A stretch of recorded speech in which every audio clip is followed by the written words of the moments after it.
Sud Radio Invino. Alors Patrick, vous avez une actualité riche en ce moment. Avant de parler de vin, on parle d'un film, une sortie également le 6 mai du côté de Clermont-Ferrand. Qu'est-ce que vous faites en ce moment? C'est marrant, on dirait qu'il ne s'est rien passé, que toute la vie est normale. Ouais. Oui, j'ai un film qui sort, puis je repars en concert. Ouais, dingue. Ben non, pour l'instant, en effet, on a une échéance qui est le 6 mai pour être sur la scène du Zénith de Clermont-Ferrand pour reprendre cette tournée. Mais pour l'instant, comme on ne nous dit rien, est-ce que le rien veut dire allez-y, vous pouvez aller chanter, parce qu'il y aura moins de 5000 personnes, ou est-ce que le rien veut dire non, vous ne chantez pas tant qu'on ne vous dit pas oui, mais ça serait bien qu'on nous dise quelque chose juste pour moi et pour les 74 personnes qui sont sur la route avec moi, ça serait bien, et puis pour le public qui attend avec impatience, ça serait bien qu'on sache quelque chose. Normalement, vous y êtes, normalement. Ben, je pense franchement, si on dit rien d'ici là, je vais prendre ça content, puis je vais y aller. Ouais. Alors, je serai tout seul. Le film Villa Caprice.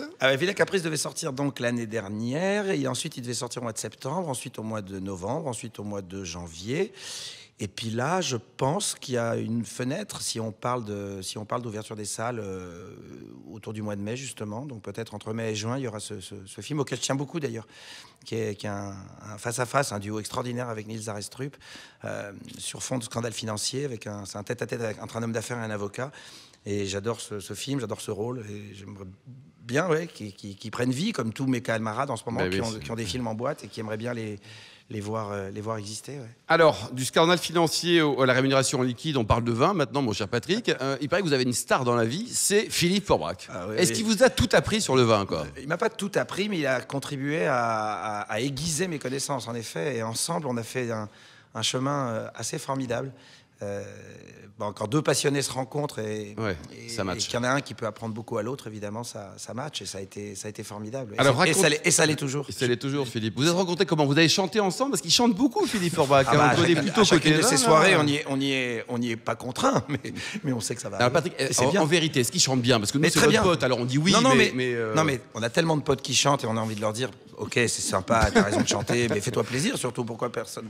Exactement. Mais en l'occurrence, il chante bien. Il chante bien parce que comme tous les gens qui aiment ça beaucoup, il chante bien.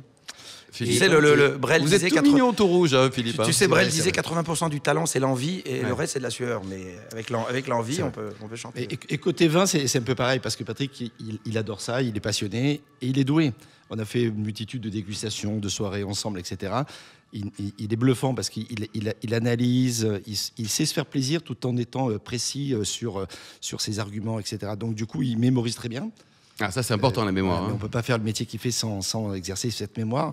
Et ça se traduit d'une façon extraordinaire parce qu'il a des souvenirs, il a des références, et surtout il a cette pertinence de celui qui aime.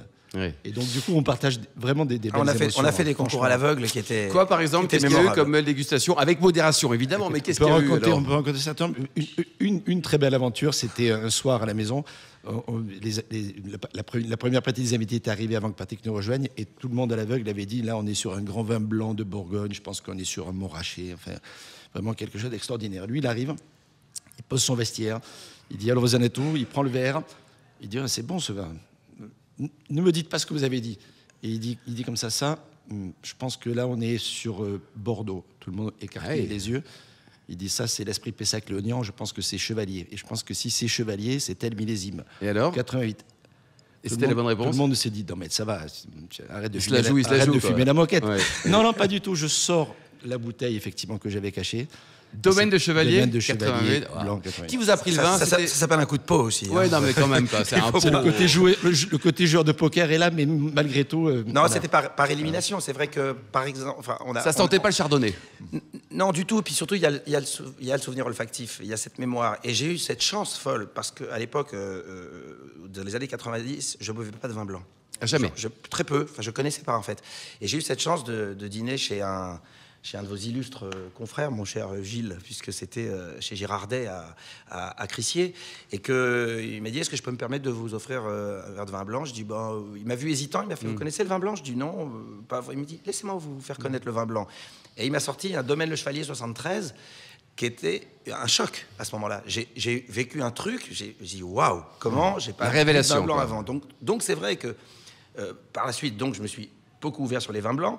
Mais quand on s'ouvre sur les vins blancs, en général, on va évidemment, par tradition, vers les Grands Bourgognes. Et en l'occurrence, j'avais quand même cette mémoire sur les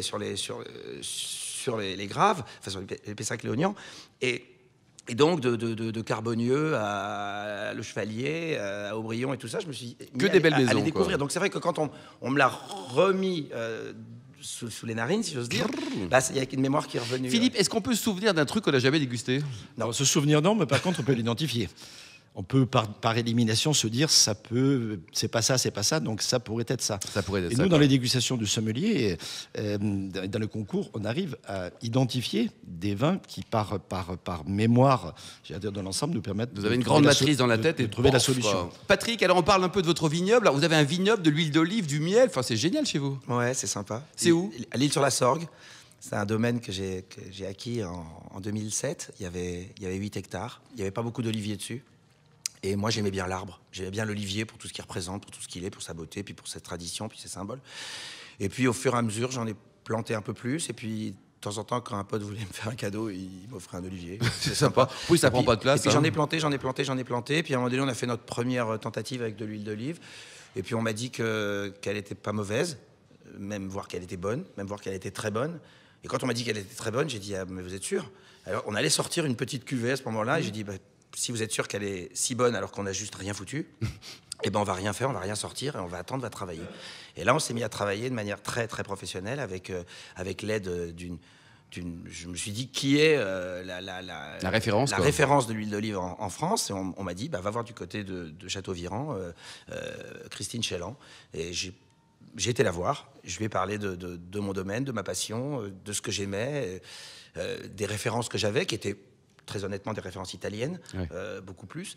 Et soudain, en me faisant goûter un peu ce qu'elle faisait, et en voyant ma propriété, et en voyant mes huiles, enfin mes olives qui étaient de la glando pure, on a travaillé ensemble, et on a tellement bien travaillé que dès notre première cuvée, on a été médaille d'or à la Fidole, et puis 3 ans de suite. Comment elle s'appelle la marque? Il y a une marque? Ça s'appelle H de Léos. H de Léos. Voilà. Et alors le vin, vous avez planté récemment? Et alors on a planté il y a 2 ans, 2 ans et demi, et je crois que notre terroir est incroyable, puisque Philippe peut en témoigner, parce qu'il est venu, et on a vu ça pousser de manière extraordinaire. Du coup, on a fait une première récolte là, en septembre. Ouais. On sait bien que ça sera pas du rouge, donc du coup, on nous a aiguillé sur peut-être une idée de rosé qui est très éloignée de ce que j'aime ou de ce que je fais d'habitude. Enfin, Mais en attendant, pourquoi pas? Mais en attendant, pourquoi pas? Et il s'avère que le rosé a un petit goût assez sympathique.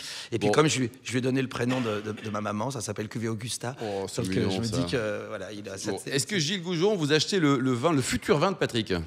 Quand on sera en vin, pardon de répondre avant Gilles, quand on sera dans notre vin vraiment, là on sera sur un triple cépage, on sera en Grenache Syrah Cabernet avec un gros travail. Donc à ce moment-là, j'irai en équer. Toc toc toc, salut. Suggéré à Une très belle équipe Merci aussi, beaucoup en puisque tout cas. Lilian Berillon s'est occupé notamment de la vigne, et puis et Stéphane de Renoncourt. Et Stéphane de Lancourt, donc C'est un important joli aussi. plateau. Merci beaucoup en tout cas Patrick Bruel.